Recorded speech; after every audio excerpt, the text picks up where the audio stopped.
ठाकुर जी के रूठने के कुछ मुख्य कारण हैं। उनमें सबसे पहला कारण है कि ठाकुर जी के किसी भी भक्त का आप अपमान मत करो, अपराध मत करो। यदि आपने अपमान कर दिया तो ठाकुर जी रूठ जाएंगे। सबसे विशेष ध्यान रखिए, किसी वैष्णव का, संत का, ऋषि का, महत्पुरुष का, भगवत भक्त का, अरे हम कह रहे हैं कुछ नहीं आता उसको, लेकिन तिलक भी लगाता है, कंठी पहनता है, इतना मात्र भी है, तो भी उसका अपमान मत कीजिए, अपराध मत कीजिए। ठाकुर जी को प्रिय नहीं लगता। ठाकुर जी को वैष्णव अपराध प्रिय नहीं है। महाराष्ट्र में भगवान पंढरीनाथ विराजमान हैं, जिनको विट्ठल भगवान कहते हैं। उनके एक भक्त हुए जिनका नाम था चोखो मेला। क्या नाम था? चोखो मेला। तो चोखो मेला एक किसान परिवार में जन्मे थे और बहुत ऊंची जाति के नहीं थे। पर ठाकुर जी को इन सब से फर्क नहीं पड़ता कि आप कौन से कुल के हो, कौन सी जाति के हो, कौन सी प्रजाति के हो। आप मानव भी नहीं हो ना, तो भी गजेंद्र भी बन गए तो भी वो रक्षा करने आएंगे। वो इतना विचार नहीं करते। तो चोखा मेला जी जो थे, चोखो मेला ऊंचे कुल में नहीं जन्मे थे।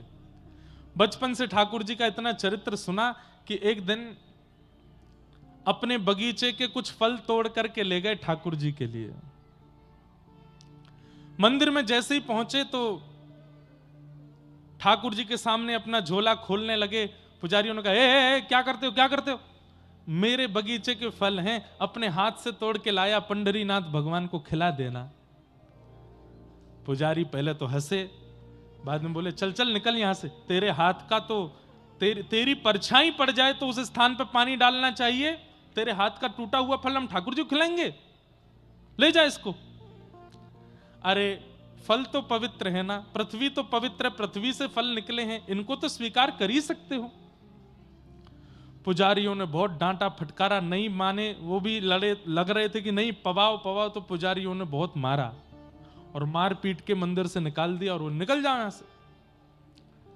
चोखा मेला जी रोते रोते वापस चले गए और अपने फल बांध करके ले गए। बोले, ठीक है पंढरीनाथ, आप तो अमीरों के देवता हो, अमीर 56 भोग लेके आएंगे तो पालोगे, गरीब यहां पे फल तोड़ के लाया तो आप पिटवा रहे हो पुजारियों से मुझे।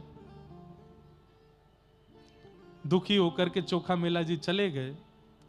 रात्रि के समय अपने आसन पर, अपने घर पर बैठे थे। इतने में ही क्या देखा, बड़ी सुंदर कस्तूरी की सुगंध आ रही है, दूर से मणियां जैसी चमक रही हों और सुंदर नूपुरों की आवाज आ रही है, खूब सारे गहने पहने कोई व्यक्ति आ रहा है। और जैसे ही थोड़ा सा प्रकाश हुआ तो क्या देखा, साक्षात पंढरीनाथ भगवान चोखा मेला जी के सामने आ गए। चोखा मेला बोले, आप कौन? बोले, मुझे भूल गए, मैं विट्ठल पांडुरंग, सुबह आए थे तुम दर्शन करने। हाँ, तो सुबह तो मार पीट के भगवा दिया था आपने मुझे, अब क्यों आए हो मेरे घर पे?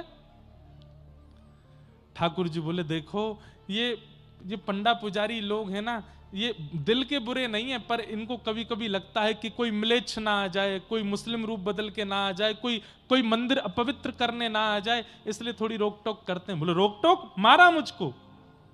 अरे तो इसीलिए तो मैंने भी उसका प्रायश्चित किया, मेरे भक्त को मारा।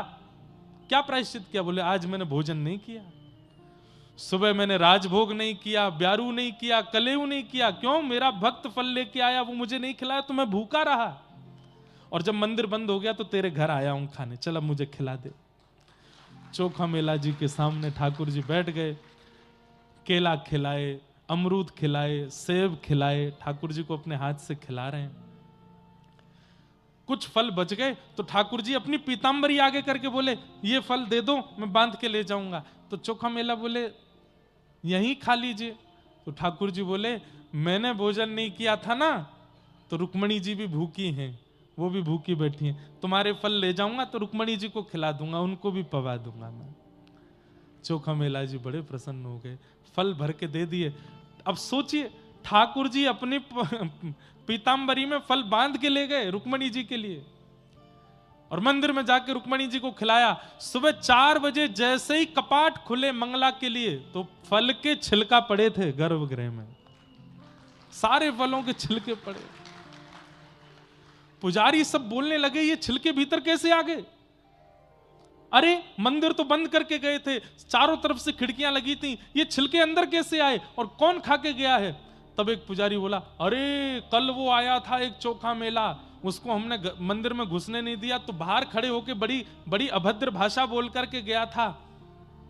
हो ना हो, अपना बदला लेने के लिए कैसे भी मंदिर में घुस के पूरा मंदिर अपवित्र करने की भावना से खा करके छिलके फेंक दिए।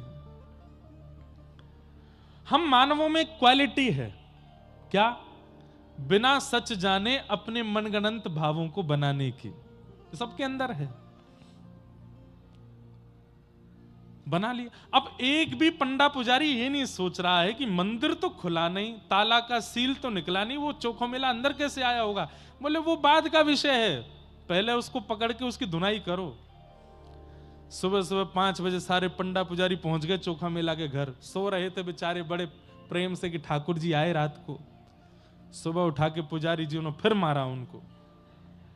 चोखा मेला बोले अब मैंने क्या किया? बोले तू मंदिर में घुस गया भीतर और वहां फल खा करके छिलका फेंक के आया पांडुरंग के पास।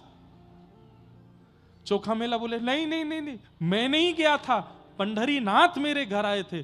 बोले और मारो इसको, ये बताना चाहता है कि पंढरीनाथ इसके बड़े हैं, इससे भी, ये पंढरीनाथ से भी बड़ा, इसके घर आएंगे। अरे हम लोगों को 25-25, 30-30 साल सेवा करते हो गए, हमारे तो स्वप्न में भी नहीं आए, तेरे घर आ गए हो।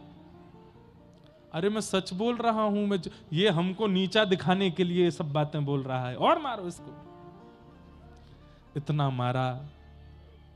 चोखा मेला वहीं बैठे बैठे रोते रोते बोले जय हो पंढरीनाथ, तेरी लीला बड़ी अद्भुत, मैं तो कुछ कर ही नहीं रहा हूं, जबरदस्ती पिटवा रहे हो मुझे। लौट करके पंडा पुजारी सब अपना हाथ अब बढ़िया लगा, बढ़िया बदला लेके आए, उसी ने किया था ये सब। लौट करके जब पुजारी आए तो क्या देखा? मंदिर का मुख्य द्वार बंद, भीतर की किवाड़ बंद, सारी खिड़कियां बंद, सब बंद है। खोलने का प्रयास किया, नहीं खुला। खूब जोर लगाया, हजारों की हजार पंडा पुजारी जोर लगा रहे हैं, लेकिन मंदिर नहीं खुल रहा है। सब प्रयास कर लिए, शाम हो गई, मंदिर जब नहीं खुला तो सब पुजारी समझ गए हमसे कोई अपराध हुआ। घुटने के बल बैठ करके सब कान पकड़ के क्षमा मांग रहे हैं। बोले पंढरीनाथ हमने किया क्या, बताओ तो। ठाकुर जी बोले अब जब तक पृथ्वी प्रलय कालीन समुद्र में नहीं डूब जाएगी तब तक मेरा पंढरीनाथ मंदिर बंद रहेगा। क्यों? क्योंकि तुम सबने मिलके एक मेरे परम वैष्णव भक्त का अपमान किया, अब मैं किसी को दर्शन नहीं दूंगा। सबने खूब प्रयास किए, 2-3 दिन तक ठाकुर जी ने मंदिर नहीं खोला, अंदर से बंद कर लिया। तब पुजारियों ने कहा प्रायश्चित बताइए कि हम क्या करें। ठाकुर जी बोले मेरी सोने की पालकी है, उसको लेकर के जाओ और चोखो मेला को बैठा के नाचते गाते हुए उसको यहां लेके आओ, तब मंदिर खुलेगा। कितना प्रेम करते हैं ठाकुर जी अपने वैष्णवों से, अपने भक्तों से। अरे आप गलती से एक तिलक लगा देते हैं ना, ठाकुर जी के नेत्र सजल हो जाते हैं। अरे ये तो मेरा है गयो, ये तो मौसम प्रेम करे। अरे पति को जैसा श्रृंगार प्रिय लगता है, पत्नी वैसी साड़ी पहन ले या वो प्रिय श्रृंगार कर ले, पति खुश हो जाता है। पत्नी को जैसे अपने बच्चे पसंद हैं वैसे मार्क्स बच्चे लेकर के आ जाएं, वैसे पढ़ाई करके दिखा दें तो मां को प्रसन्नता हो जाती है। ठाकुर जी को वैष्णव भेष, वैष्णव भाव, एकादशी निष्ठा आदि आदि ये सब प्रिय हैं। जब हम एक भी धारण कर लेते हैं ना, ठाकुर जी इतने प्रसन्न हो जाते हैं। और फिर उसको कोई पीड़ा देता है तो ठाकुर जी बहुत पीड़ित हो जाते हैं। इसलिए हमारी प्रार्थना, कभी किसी वैष्णव का अपमान मत कीजिएगा, ठाकुर जी रूठ जाएंगे। दूसरा, कभी किसी धाम का अपमान मत कीजिएगा। जगन्नाथपुरी गए, वृंदावन गए, द्वारिका गए, किसी ने पूछा कैसा लगा? अरे बहुत भीड़ थी वहां तो, अरे महाराज इतनी कोहनी पड़ी, कोई व्यवस्था नहीं है, इतनी गंदगी, ये था वो था। ठाकुर जी बोलते हैं मैंने बुलाया तो नहीं था, क्यों आए? मेरा धाम, मेरा तीर्थ मुझे प्रिय लगता है, तुम क्यों उसका अपमान कर रहे हो? ठाकुर जी के धाम का अपमान नहीं, वैष्णव का अपमान नहीं। ब्राह्मणों का अपमान नहीं, संतों का अपमान नहीं। इस पूरे में आपको ठाकुर जी का नाम नहीं, ठाकुर जी के बारे में अगर दो बात आप गलत बोल दोगे ना, उनको बुरा नहीं लगेगा, पर उनके जनों के बारे में कुछ मत बोलो, ठाकुर जी को वो सहन नहीं होता। इसलिए वैष्णव अपराध लग गया है आपको, इसका प्रमाण क्या है? कथा में नींद आना, कथा में मन ना लगना, सत्संग में, परिक्रमा में, धाम जाने में, प्रसाद में स्वाद ना आना, नीरस लगना, भक्ति की संबंधी वस्तुओं में नीरसता का आना, ये इस बात का प्रमाण है कि ठाकुर जी आपसे रूठ गए हैं। आप जो काम करते हो वो काम बन नहीं पाता, इसका मतलब ये नहीं ठाकुर जी रूठ गए ना, अभी भाग्य में नहीं है, जब होगा तो हो जाएगा। आप चलते चलते गिर गए तो इसका मतलब ये नहीं ठाकुर जी रूठ गए हैं। आपने कोई बहुत सुंदर व्यवस्था की और वो कार्य ठप हो गया, इसका मतलब ये नहीं ठाकुर जी रूठ गए। हम लोग कह देते हैं दुकान खोली चली नहीं, अरे भगवान नाराज बैठे हैं मुझसे तो पता नहीं किस बात, ना ठाकुर जी नाराज नहीं, अभी आपका भाग्य नहीं है। ठाकुर जी नाराज हैं, इस बात का प्रमाण क्या है कि महाप्रभु जगन्नाथ सामने खड़े हैं लेकिन आपको दर्शन करने में आनंद नहीं आ रहा, तो समझो ठाकुर जी रूठे हैं। कथा चल रही है और आप कथा में बैठ करके बस ये सोच रहे कब पूरी होगी, कब जाऊं, मन नहीं लग रहा है, समझो ठाकुर जी रूठ गए। आप प्रसाद पा रहे हैं और प्रसाद में लग रहा है इसमें तो नमक ही नहीं है, इसमें तो नींबू ही नहीं डाला, ठाकुर जी को ऐसे ही भोग लगा दिया, समझो ठाकुर जी रूठ गए हैं। किसी संत महापुरुष को देख करके लगे इनमें ज्यादा प्रभाव नहीं है, वो वाले महाराज जी ज्यादा अच्छे हैं, समझो ठाकुर जी रूठ गए हैं। तिलक लगाने में लगे छोटा ही लगा दीजिए, इतना बड़ा पूरा माथा भरने इतने लगा दो, समझो ठाकुर जी रूठ गए।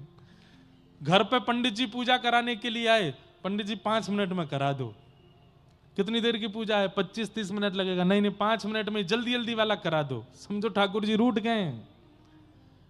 भगवत क्रियाओं में मन ना लगना, रुचि ना लगना, आनंद का संवर्धन ना होना, इस बात का प्रमाण है कि ठाकुर जी आपसे रूठ चुके हैं। इसलिए ये सब रूठ जाएं कोई बात नहीं, वो नहीं रूठना चाहिए। अपनी क्रिया, अपनी व्यवस्था, अपना स्वभाव, अपना नियम ऐसा निर्माण करो कि वो आपसे कभी ना रूठें। तो धर्मं भजस्व सततम त्यजलोक धर्मान सेवस्य साधु पुरुषाम जहि काम तृष्णाम। बहुत समझने वाली बात, संतों की, साधुओं की, वैष्णवों की सेवा करो तृष्णा रहित होकर के। तृष्णा रहित मतलब, अब कई लोग आज सुबह हमसे मिलने के लिए आए, 2-4 लोग तो प्रणाम करके गए, तीसरे चौथे जो लोग आए वो बैठ गए। अब मैंने कहा ठीक है प्रणाम हो गई, चलो महाराज जी जरा सा ये बता दो। मैंने क्या, पेपर दिया था मैंने, पास होऊंगा कि नहीं? मैंने कहा भैया पहली बात तो ये भविष्य देखना हमसे आता नहीं, दूसरी बात तुमने पढ़ाई कैसी करी थी खुद से पूछो। अब तुम पढ़े ही नहीं होंगे तो फिर पेपर कोई तंत्र मंत्र से बढ़िया थोड़ी हो जाएगा, जैसे पढ़े होगे वैसा होगा। 4वीं 5वीं माता जी आ गई, वो बोली हमारी बेटी बहुत बीमार रहती है महाराज जी कुछ बताओ। अरे रात में तो मुझे ही बुखार आया था अब उसका मैं क्या करूं, मुझे भी जुकाम हो गया था, उसका मैं क्या करूं। वैष्णवों के पास, कथा वक्ताओं के पास, ब्राह्मण पंडितों के पास, साधु संतों के पास कामना रहित होकर के जाइए।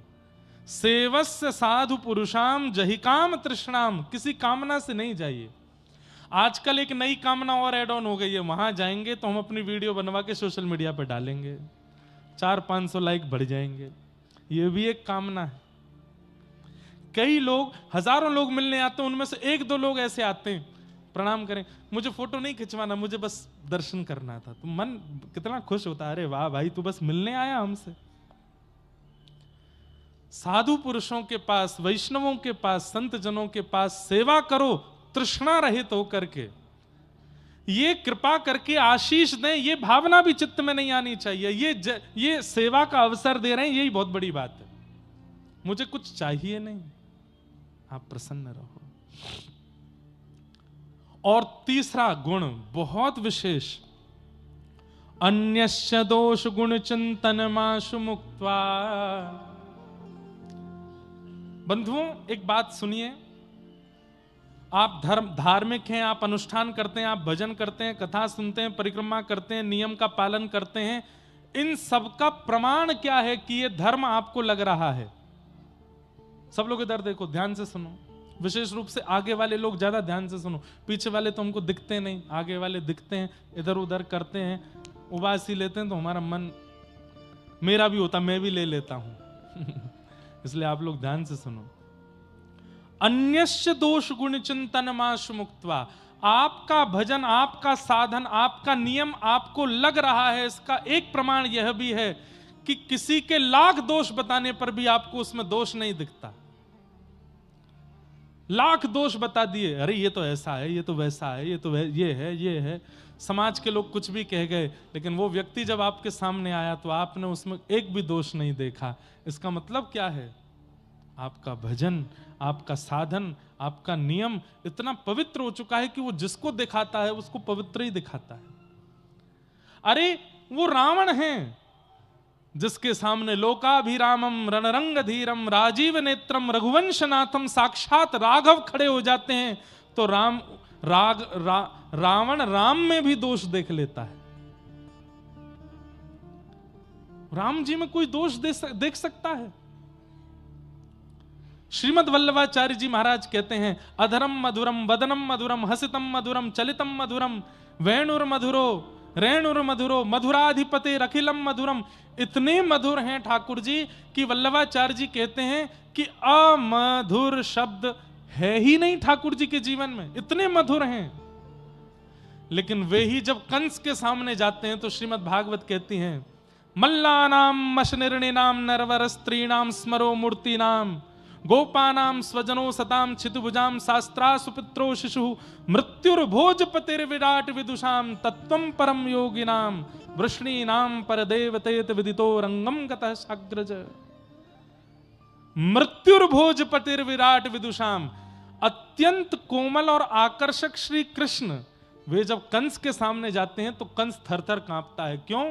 साक्षात लग रहा है कि काल आ गया हो, साक्षात लग रहा है कि महाकाल आ गया हो, साक्षात लग रहा है कि महाकाल का भी कोई श्रेष्ठ हो वो मेरे सामने आ गया हो। जिन कृष्ण को देख के पत्थर पिघल जाते हैं, जिन कृष्ण को देख के गैयाओं के थनों से अपने आप दूध निकलने लगता है, जिन कृष्ण को देख करके यमुना जी स्तब्ध हो जाती हैं, जिन कृष्ण को देख करके जड़ वृक्ष नीचे को झुक जाते हैं, उन कृष्ण को देख करके थरथर कांप रहा है कंस। इसका मतलब क्या है? पापी व्यक्ति, महाघनघोर संसारी व्यक्ति वही है जिसके सामने अत्यंत गुणवान भी आ जाए तो उसमें भी दोष देखे, और गुणवान वही है जो अत्यंत दोष युक्त व्यक्ति में भी गुण देखे। ईमानदारी से बताइए, हम रंगनाथ भगवान के सामने जाते हैं, उनके सामने जाकर के दर्शन करते हैं, हम लायक हैं उनके सामने खड़े होने के? क्या हमारे कर्म, हमारा विचार, हमारा स्वभाव इतना पवित्र है कि हम उनके सामने खड़े हो सकें? लेकिन फिर भी खड़े हैं। भीतर से पंडित जी, पुजारी जी तीर्थ देते हैं, प्रसाद देते हैं, षटकोप देते हैं। इसका मतलब क्या है? ठाकुर जी की दृष्टि कैसी है? लाख दोष हैं हमारे अंदर, फिर भी हमारा गुण देख करके हमको स्वीकार करते हैं। ये नम रक्ष जगन्नाथ बहुजन्मापराधनम, इसने बहुत अपराध किए लेकिन फिर भी उसकी रक्षा करने की जिम्मेवारी ठाकुर जी रखते हैं। सीधी बात, बहुत लंबी चौड़ी बात ना कह के कह दूं, ठाकुर जी का स्वभाव क्या है, देव का स्वभाव क्या है? लाख अवगुण वाले व्यक्ति में भी गुण देख ले वो देव है। और दैत्य का स्वभाव क्या है? अत्यंत गुणवान व्यक्ति में भी अवगुण देख ले, ये दैत्य का स्वभाव है। हम लोगों का स्वभाव कैसा है? कथा सुनकर के जब जाते हैं तो श्रोताजन बात करते जाते हैं, कथा तो बढ़िया थी, बढ़िया कथा थी। तो दूसरी माता जी कहता बढ़िया थी, भजन तो गाए ही नहीं, 2 घंटा बैठे रहे हम, कुछ सुनाया ही नहीं। तीसरी कहेगी नहीं भजन तो नहीं गाए पर कथा तो ठीक ही कर रहे थे। तीसरी बोली नहीं नहीं, उनसे ज्यादा बढ़िया वो वाले व्यास जी थे, वो चुटकुल्ला भी बोलते थे बीच कथा में, हंसी आती थी। दोष जल्दी दिखता है हमको। अरे मैं कथा में बताता हूं, परिवार के लोग जब संबंध देखने जाते हैं अपने बेटा का बेटी का, तो मामा जी गए, पिताजी गए, माता जी गई, साथ में ताई जी गई, 4 लोग गाड़ी में बैठ के जाते हैं, लड़की देखने गए। अब लड़की देख करके जब आएंगे, गाड़ी में बैठते ही सबसे पहली चर्चा गाड़ी चलाने वाले मामा जी पूछेंगे कैसी लगी लड़की, तो पिताजी कहेंगे बढ़िया थी, तो पीछे से माता जी कहेंगे थी तो बढ़िया, पाम बड़े बड़े थे उसके, पट्टे सी लग रही थी हमको तो, पाम पट्टे है क्या। तब दूसरी सहेली बोलेगी पाम बड़े थे, कान भी थोड़े विचित्र थे। तब अरे हमको तो आंखों से थोड़ी सी टेढ़ी मेढ़ी सी लग रही थी। दोष जल्दी देखते हैं हम, और 10 दोष देखने के बाद फिर क्या कहते हैं, अब ठीक है संसार में सब में दोष तो हैं ही, पर लेकिन परिवार अच्छा है, पिताजी अच्छे हैं, धनवान है, कर दो ब्याह। हम दोष पहले देखते हैं, गुण बाद में देखते हैं। लेकिन नाम जापक का, वैष्णव का, भक्त का स्वभाव होना चाहिए वो गुण पहले देखे, और जिसने गुण पहले देख लिया वो बाद में दोष देखेगा ही नहीं। गुण देखिए, गुण दर्शन करो, सब में गुण दर्शन। तो अन्यस्य दोष गुण चिंतनमाश मुक्त्वा, उसके बाद अंतिम लक्षण, 5वां लक्षण बताया, सेवा कथा रसमहो नितराम पिबत्वम। फिर कथा रस का पान करोगे तब कथा चित्त में विराजेगी, समझ आवेगी, आपका उद्धार करने वाली होगी। ये ज्ञान उपदेश प्रदान किया है किसने? श्री गोकर्ण जी महाराज अपने पिताजी से कह रहे हैं, धर्मम भजस्व सततम त्यजलोक धर्मान सेवस्य साधु पुरुषाम जहि काम तृष्णाम अन्यस्य दोष गुण चिंतन मास मुक्त्वा सेवा कथा रसमहो नितराम पिबत्वम। इस कथा रस को पीते रहो। बोले कितना पिए? बोले पीते ही रहो, नितराम पिबत्वम। बंधुओं, आपने, ये तो कटनी वालों का सौभाग्य, 1.5 महीना पहले भी हम आए थे, 1.5 महीना के अंदर दोबारा आ गए। 1.5 महीना हुआ, 2 महीने हो गए हैं, 1.5 ही हुआ ना। कौन से नवंबर में आए थे, अब फरवरी का प्रारंभ है आज से। तो यहां तो बार बार कथाओं का क्रम बन रहा है, बार बार संत जन, बार बार ऋषि जन, बार बार ऐसे महत्पुरुष जन, बार बार कथा वक्ता गण आ रहे हैं। हम कह रहे हैं कि हम अगर 2-4 हफ्ता बाद फिर आ जाएं, फिर से आओ कथा सुनने। एक बार में मन भरना नहीं चाहिए। आ नहीं रहा हूं मैं इतनी जल्दी आ तो नहीं रहे हैं, पर अगर बाय चांस आ भी जाएं तो ये मन में भाव नहीं आना चाहिए कि सुन तो लई हमने, कितनी बार सुने, ये महाराज जी को कुछ काम नहीं, आते ही रहते हैं, 1.5-2 महीना में आ ही जाते हैं। अरे नितराम पिबत्वम, सुनते रहो, सुनते रहो, सुनते रहो, जब तक तन में प्राण है। कटनी शहर में आप जब तक रह रहे हो, इस शहर के परकोटे में कोई भी कथा वक्ता व्यास आ जाए, आपका नियम होना चाहिए मुझे जाना ही है, सुनना ही है। चाहे वो व्यास जी श्रेष्ठ हैं, अश्रेष्ठ हैं, 1 मिनट के लिए जाना है, जाना जरूर है, सुनना है। ये सुनना मत छोड़िए। श्रवणम कीर्तनम विष्णु स्मरणम पाद सेवनम अर्चनम वंदनम दास्यम सख्य आत्मनिवेदनम, सुनकर के कल्याण हो जाएगा। और भैया कथा रस सुनी नहीं जाती, पी जाती है। पिबत भागवतम रसमालयम मोहर हो रसिका भुवि भावुका। आहा।